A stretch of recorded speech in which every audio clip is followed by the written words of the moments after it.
So I've drawn here a cardiac pacemaker cell like the one that I was talking about previously that has the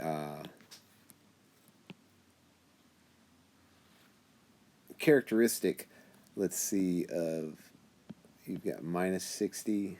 Let's move this over just a little bit.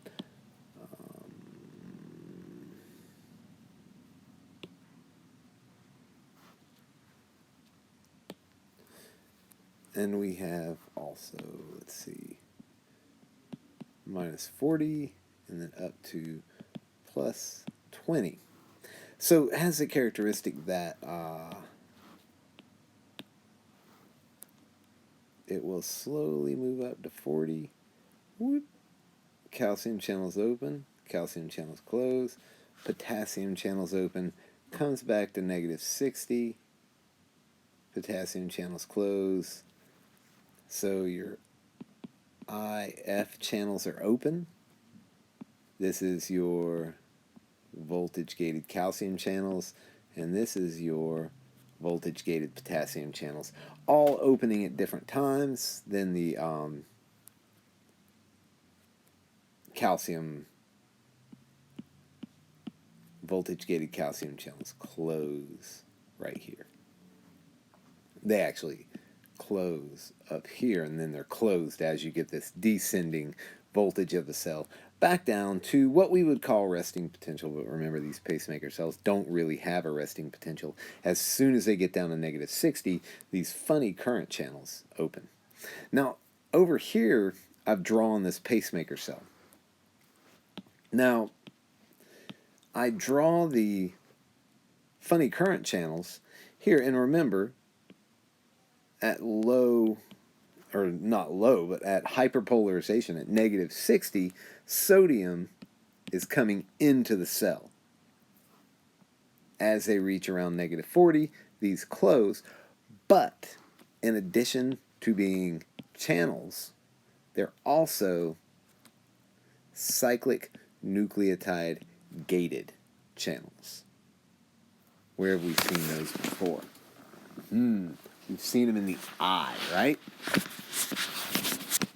We call these specific ones HCNs because they're hyperpolarized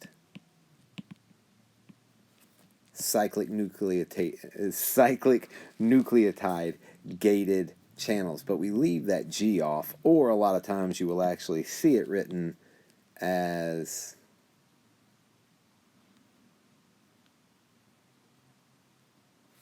HCN and then a lowercase g, like this. So we call them HCN channels, and what that means is, in addition to this current opening them, you can have cyclic nucleotides. Let's not draw that in the same color.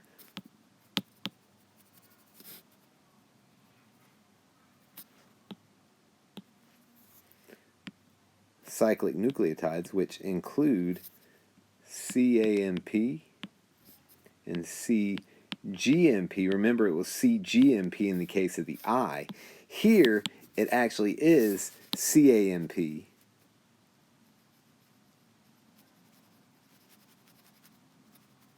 That's active. And CAMP can come in and bind to these IF channels and cause them to open more readily. Just cause them to open a little bit wider, have a little bit higher permeability to sodium. So what's that going to do right here? If you have your chart here, we'll redraw it and draw multiple cycles. So we have minus 60, minus 40, plus 20.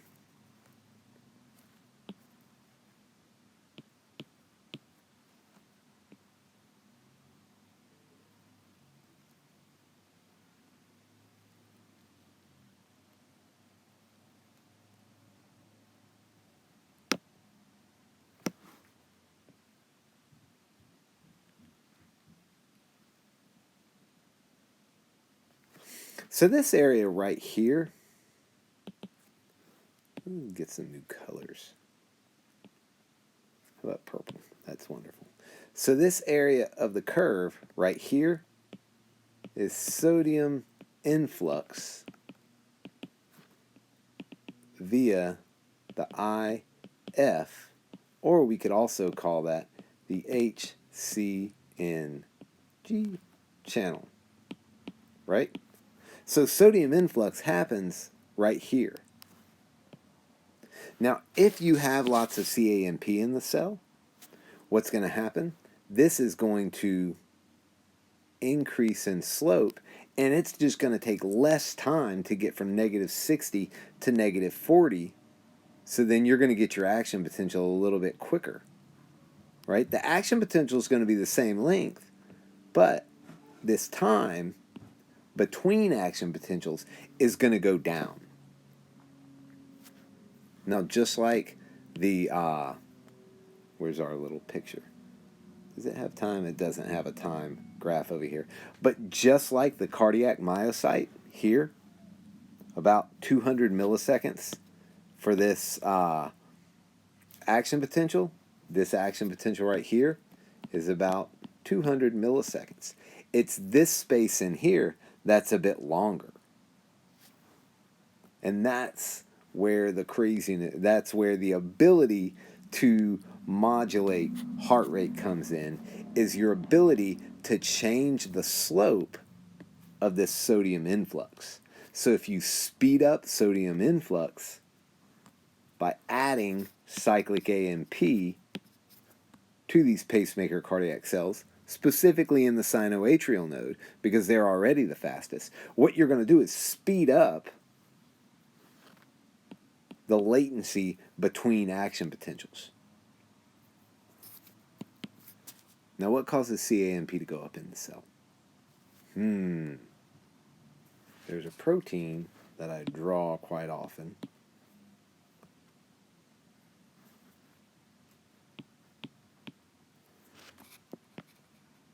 Looks a little like this, right?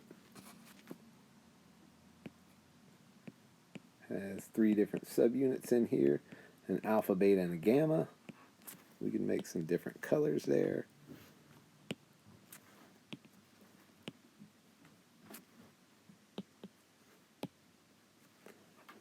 Let's go with a little bit of red. What are you writing? I am writing a short lecture on sympathetic and parasympathetic modulation of sinoatrial node pacemaker cells. My kids, everybody. This is Siler, who understood that perfectly. And Ingram, did you understand that? Not really. Well, at least we got Siler. Okay, guys, I gotta finish this. Thanks. What are you writing again? Autonomic nervous control of heart rate. Oh dear. Okay, so this is a G protein.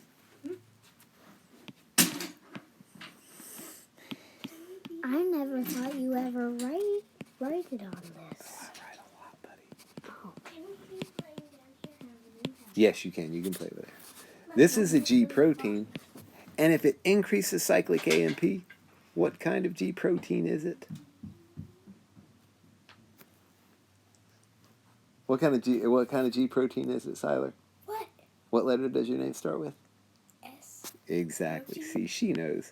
It's a GS protein. Now, GS proteins are associated with a certain type of adrenergic receptor. Wow, that's a long word. I know. The adrenergic receptor that is associated with GS proteins are beta receptors. So norepinephrine is going to come in and it binds to adrenergic receptors. It could also be epinephrine. They also bind to beta adrenergic receptors. Actually, with higher affinity, yes, than norepinephrine. So epinephrine and norepinephrine come in and bind to beta adrenergic receptors on these sinoatrial node pacemaker cells. Cool. That causes the beta and gamma subunit to dissociate, which then binds to, let's make a new color. What color should we make? How about green? Yeah, sound good? Yeah. Green. It's my favorite color. So, That's Omar's favorite color. is it really? Mhm. How about that? So, beta and gamma subunit disassociate, upregulate the activity of a protein that we like to call adenylyl cyclase, or AC, which then takes ATP and converts it into CAMP.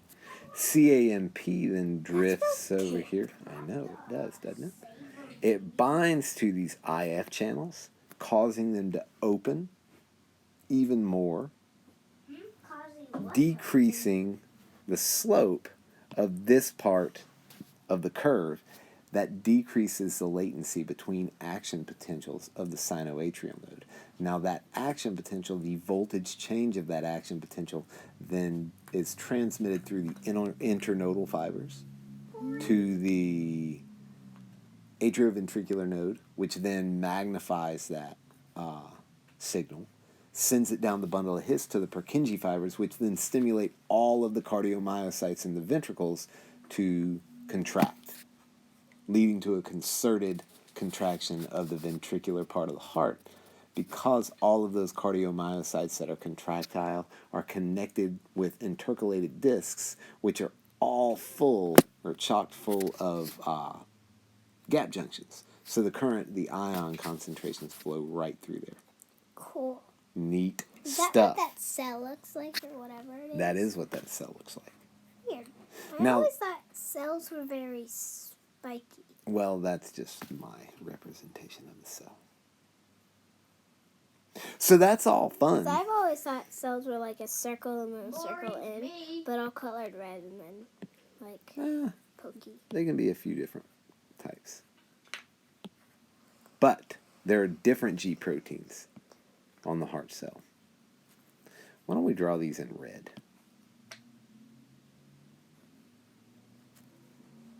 Remember, they're also G proteins, so we have the 7. How do you get that to Transmembrane. instead of doing it pin? I don't know, but I'm good. Here's another G protein associated receptor. Right? Mm-hmm. Okay. Now this one does not bind norepinephrine or epinephrine, but and it's also not associated with a GS receptor. That kind of looks like a crab claw. It does look like a crab claw, doesn't it? What? This is a GI receptor. Anybody know what GI receptors do? Nope. They inhibit adenylyl cyclase. So we're going to put a big negative there. We're going to put an even bigger negative there. We're going to be really negative and just say no. It stops adenylyl cyclase.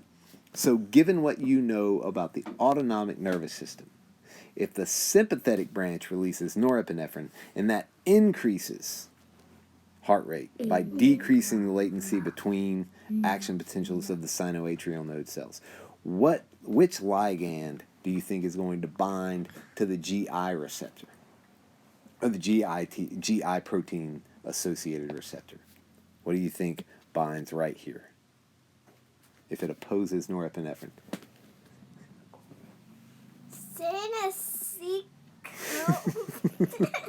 That's the game of telephone there. This is acetylcholine, which is the sole ligand. What? Acetylcholine. Acetylcholine. Exactly, buddy. And that is the sole ligand released I can't say by that, but the I can. parasympathetic nervous system. Okay? Now, this receptor is a muscarinic receptor, because remember, muscarinic receptors are the only cholinergic receptors at the effectors. The nicotinic receptors are in the ganglia. So at the effector, which is the sinoatrial node here, we have muscarinic receptors, and these are specifically M2, or muscarinic type 2 receptors. There are multiple isoforms. Oh. We'll find that in smooth muscle, when we talk about vessel physiology in the next lecture, probably, or it's probably a couple lectures away, we will talk about M1 receptors, and those are GQ proteins. So they have a completely different effect. Isn't that neat? Yeah. Neat stuff. So you modulate the permeability of sodium by modulating the activity of adenylyl cyclase. What? If you want to do the Pokemon thing, we gotta go now. Which modulates intracellular concentration. Bye, guys. Thanks for giving me an audience. Go do the Pokemon thing. What 4 weeks of no friends will do for us. So, you modulate the activity of CAMP, which then modulates the permeability of the cell to sodium. That's so interesting. And I have one more picture. That's kind of a flowchart. Parasympathetic neurons, muscarinic receptors, increase potassium efflux, and you decrease calcium efflux. Hyperpolarize the cell in the rate of depolarization. Therefore, you decrease the heart rate. Sympathetic neurons, you have beta receptors. It shows here beta 1. There are beta 1, 2, and 3 receptors. The one at the sinoatrial node are beta 1 receptors that increases sodium influx by increasing CAMP, increasing the rate of depolarization, and increasing heart rate. Now, one part of the story I left out, which is a little bit more complex part of the story, in addition to decreasing adenylyl cyclase, these G protein related receptors are phosphorylating potassium channels. So you've got these potassium channels in the cell membrane.